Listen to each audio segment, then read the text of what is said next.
जय सिया राम मित्रों। मत अनुसार में आप लोगों का स्वागत है। मित्रों, आज हम चर्चा करेंगे कांग्रेस की महामहिम राहुल गांधी जी के संदर्भ में। मित्रों, जैसा कि आप लोगों को मालूम है कि बिहार में इस समय चुनाव चल रहे हैं।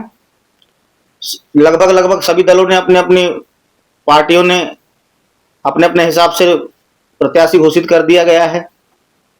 लेकिन आज मैं विशेष रूप से चर्चा करना चाह रहा हूं आप लोगों के सामने कांग्रेस के कर्ता धर्ता महामहिम आदरणीय राहुल गांधी जी के संदर्भ में।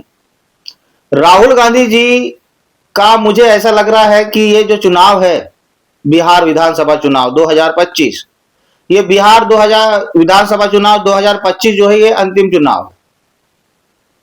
अंतिम चुनाव इसलिए है कि इस चुनाव के परिणाम ही राहुल गांधी को अपने आप में बताएंगे कि राहुल गांधी की कितनी इज्जत है कांग्रेस पार्टी में और कांग्रेस पार्टी के लायक वो हैं या नहीं है। यही 2025 विधानसभा चुनाव बिहार का बताने वाला है।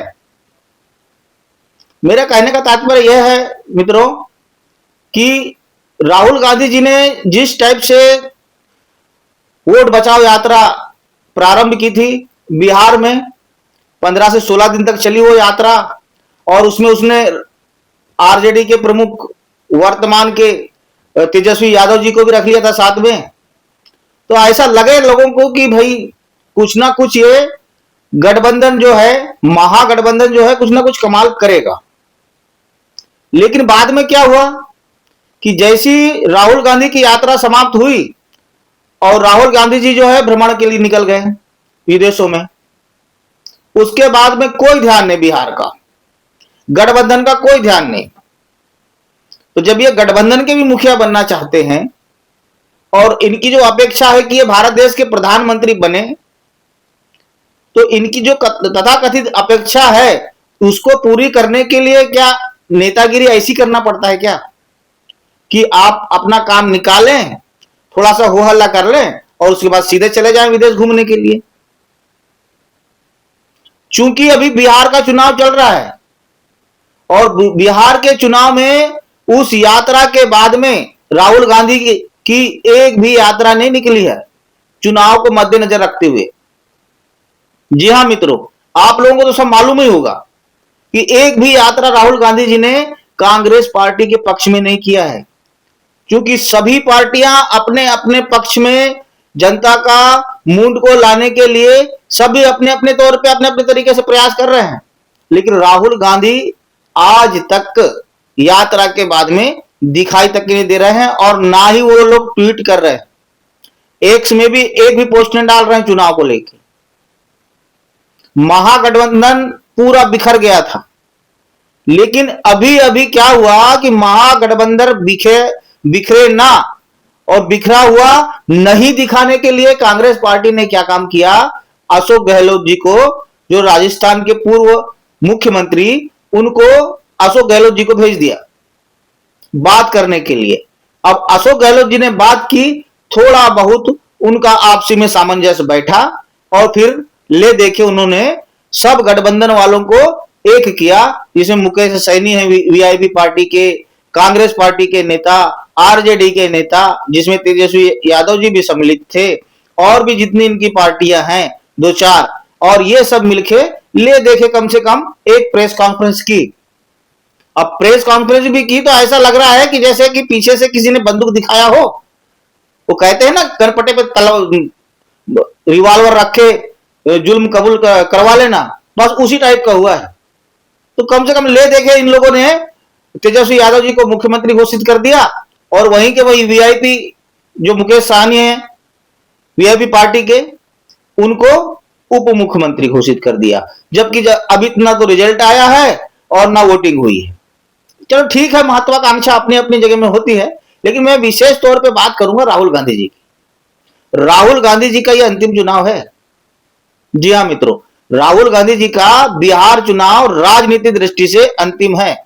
यह बिहार चुनाव ही राहुल गांधी जी की कांग्रेस पार्टी को बताएगा कि तुम कितने गहरे पानी में हो।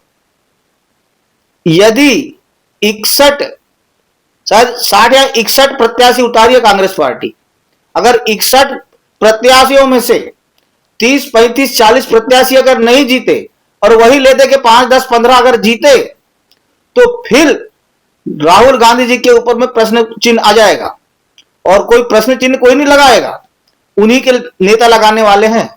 अभी तो राहुल गांधी जी जो बोल रहे हैं तो सब नेता जितने भी उसके पक्ष वाले हैं, कांग्रेस पार्टी के पक्ष वाले, सारे हाँ में हाँ मिला रहे हैं साहब, पूरे हाँ में हाँ मिला रहे हैं और बोले महागठबंधन की सरकार बनेगी। तो सरकार महागठबंधन की बनेगी तो जनता के ऊपर में है, चाहे तो बना दे और चाहे तो ना बनाए। लेकिन क्या तुम्हारा महागठबंधन ऐसे ही बिखरा हुआ रहेगा? 12 से 14 सीट के ऊपर में महागठबंधन के लोग आपसी में ही लड़ाई कर रहे हैं, आपसी में ही महागठबंधन के लोग, विपक्ष वाले नहीं बोल रहा हूं, ये तो विपक्ष वाले जो एनडीए ग्रुप है और जो तुम्हारा इंडिया ब्लॉक ग्रुप है, ये तो आपसे में लड़ेंगे। लेकिन महागठबंधन वाले जो इंडिया ब्लॉक वाले हैं, यही क्या बोलते हैं उसको, फ्रेंडली फाइट हो रही है। और जब अशोक गहलोत जी का वक्तव्य आया, बोले ये कोई बड़ी बात नहीं है, फ्रेंडली फाइट होती है, इससे कोई घबराने की जरूरत नहीं है, होता है 8-10 सीटों में, 5-10 सीटों में ये हो जाए, इससे कोई परेशानी नहीं है। तो ये कैसी फ्रेंडली फाइट है? इसका मतलब महागठबंधन सही नहीं चल रहा है ना, महागठबंधन सही चल ही नहीं रहा है। अच्छा, प्रेस कॉन्फ्रेंस इनकी जब हुई महागठबंधन की, पीछे का पोस्टर देखे होंगे आपने, उस पोस्टर में मात्र और मात्र तेजस्वी यादव जी का फोटो था और किसी का फोटो नहीं था। इसका मतलब तेजस्वी यादव जी की दाल ही गलेगी वहां पे, कांग्रेस की दाल नहीं गलेगी साहब, कांग्रेस की दाल वहां भी गलने वाली नहीं है। और जब इनका महागठबंधन में आपसी फूट रहेगी तो कहां से ये लोग बीजेपी को और जेडीयू को टक्कर दे पाएंगे? इसीलिए मैं कहता हूं कि राहुल गांधी जी का ये अंतिम चुनाव है। जितना राहुल गांधी जी बड़ी बड़ी बातें करते हैं ना, ये सब ये बिहार चुनाव निकाल देगा उनकी बड़ी बड़ी बातें। और उसके बाद देखना जितने कांग्रेस पार्टी वाले ना, बहुत सारे नेता फिर बोलेंगे भैया हम इस्तीफा देंगे, अब नहीं रहना है हमको इस पार्टी में। तो राहुल गांधी जी, यदि आपको अपनी पार्टी की साख बचाना है और राजनीति में कुछ वर्चस्व लाना है कांग्रेस पार्टी के लिए, तो कम से कम गंभीरता भी लाओ। आप तो एक भी गंभीर नहीं है, देश के प्रति आप गंभीर नहीं है और पार्टी के प्रति गंभीर नहीं है, महागठबंधन के प्रति आप गंभीर नहीं है।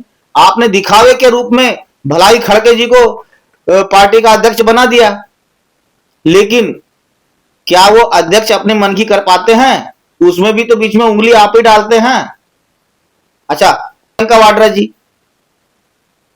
जो राहुल गांधी जी की बहन है, वो भी राजनीति में है, उनके भी दर्शन नहीं हुए साहब अभी तक बिहार में।